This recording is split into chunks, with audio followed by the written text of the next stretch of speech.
Década de 1930, ese modelo tan ordenado y simple del átomo que teníamos, con su pequeño núcleo y sus electrones girando alrededor, bueno, pues se hizo añicos. En tan solo 10 años, una lluvia de descubrimientos no solo le añadió nuevos habitantes al átomo, sino que reescribió por completo las reglas de la realidad. A ver, vamos a ver cómo pasó todo esto. Y créanlo o no, todo empieza con esta frase. Porque esto no era un debate técnico sobre ecuaciones, ¿eh? Era un choque de filosofías, un conflicto profundo sobre la naturaleza misma del universo. Einstein, el genio detrás de la relatividad, se encontró de frente con una nueva física que parecía basarse en el puro azar. Y esa idea simplemente no le cabía en la cabeza. Imagínense la escena. Estamos en Bruselas, en la conferencia Solvay de 1927. Allí estaban reunidos todos los pesos pesados de la física de la época. Y fue en ese lugar donde dos titanes, Albert Einstein y Niels Bohr, comenzaron el que sería el debate más legendario de la ciencia, una discusión sobre qué es lo que podemos llegar a conocer. Aquí está el mero centro de la discusión. Para Einstein existía una realidad objetiva, un universo que está ahí, funcionando con sus reglas, lo observemos o no. Y el trabajo de la ciencia es describir ese universo tal cual es. Pero Bohr decía, no. En el mundo cuántico, las cosas no son tan sencillas. Para él, solo podemos hablar del fenómeno, o sea, del resultado que obtenemos cuando hacemos un experimento. La forma en que medimos, el simple hecho de observar, cambia la realidad que estamos midiendo. Pensemos en el mundo clásico, el mundo de Newton e incluso el de Einstein. Era un mundo determinista. Como jugar al billar. Si sabes el ángulo, la fuerza y la posición de las bolas, puedes predecir exactamente dónde van a terminar. Una causa siempre produce el mismo efecto. Bueno, pues la mecánica cuántica llegó para dinamitar esa certeza. Y esa era la gran pregunta. Ojo, a Einstein no le molestaban las matemáticas cuánticas, que funcionaban a la perfección. Lo que le quitaba el sueño era la implicación de todo esto, que el universo, en su nivel más fundamental, no es un reloj preciso, sino que es cosa del azar, de probabilidades. Y la mejor forma de entender esta rareza es con el famoso experimento de la doble rendija. A ver, si lanzamos una pelotita, pasa por una rendija a por la otra. Lógico, ¿no?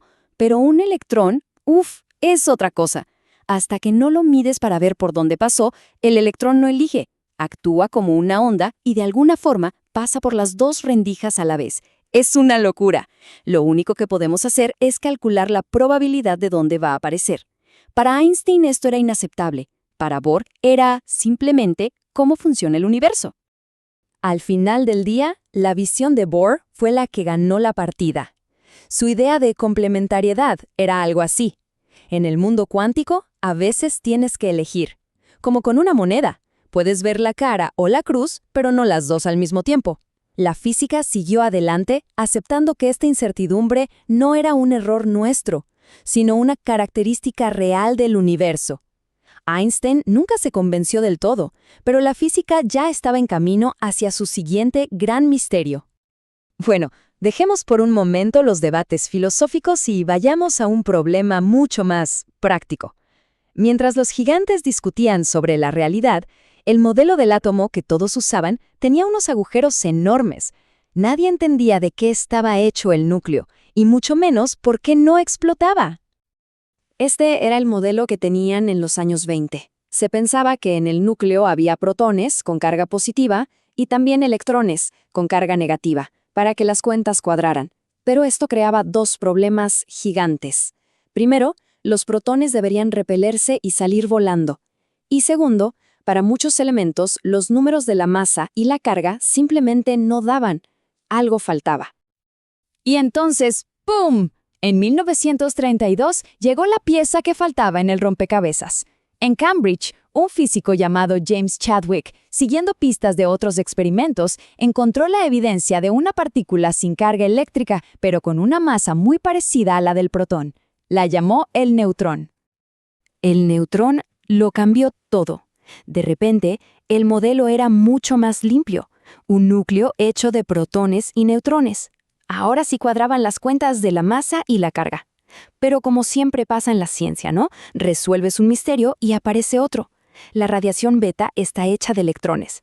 Si en el nuevo modelo ya no había electrones en el núcleo, entonces, ¿de dónde diablos salían? La respuesta a esa pregunta fue como abrir la caja de Pandora. De pronto, nos dimos cuenta de que el universo no estaba hecho solo de protones, neutrones y electrones. Empezó a aparecer un verdadero zoológico de partículas nuevas y extrañísimas. El ritmo de los descubrimientos fue de locos, de verdad. Miren esta línea de tiempo. En apenas 3 años, la imagen que teníamos de la materia se puso de cabeza. Pauli propone una partícula fantasma, el neutrino. ¡Boom! Chadwick encuentra el neutrón.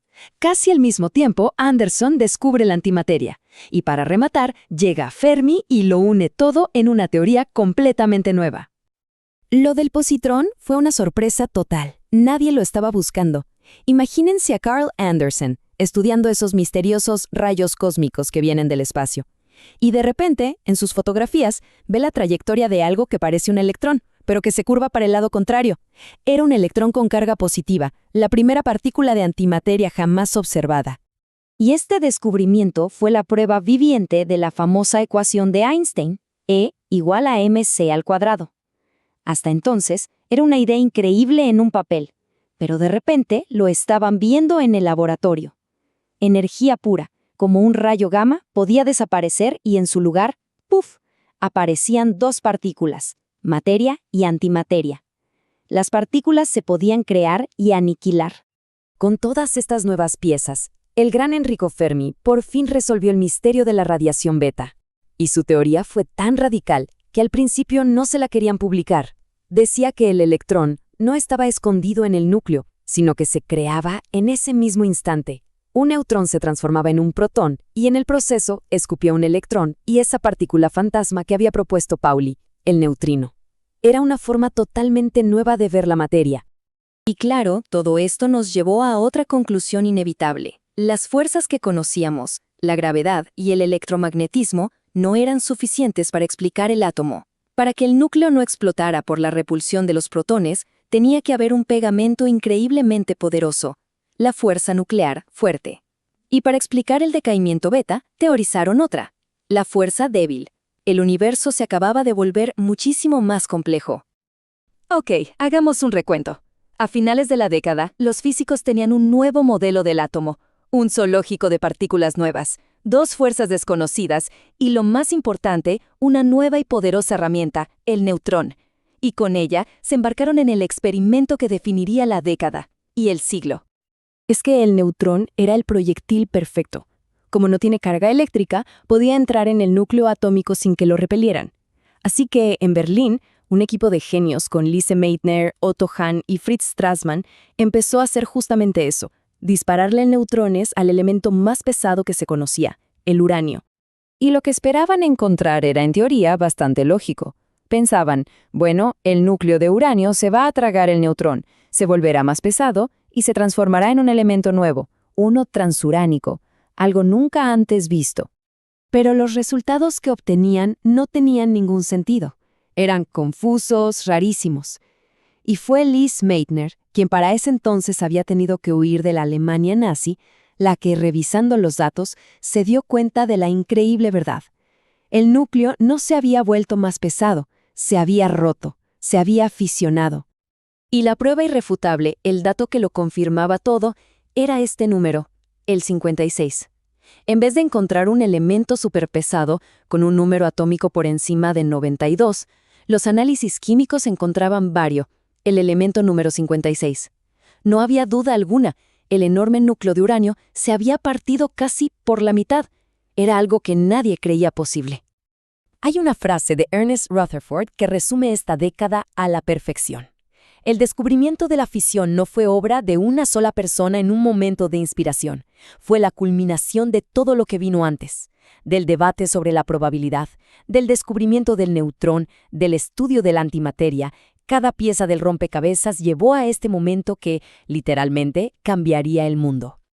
Y así, la década de los 30, que empezó con una discusión casi filosófica sobre la realidad, terminó justo a las puertas de la Segunda Guerra Mundial con el descubrimiento de la fisión nuclear. La búsqueda de conocimiento puro le había dado a la humanidad un poder sin precedentes, y con él una pregunta que, seamos sinceros, todavía nos persigue hoy en día.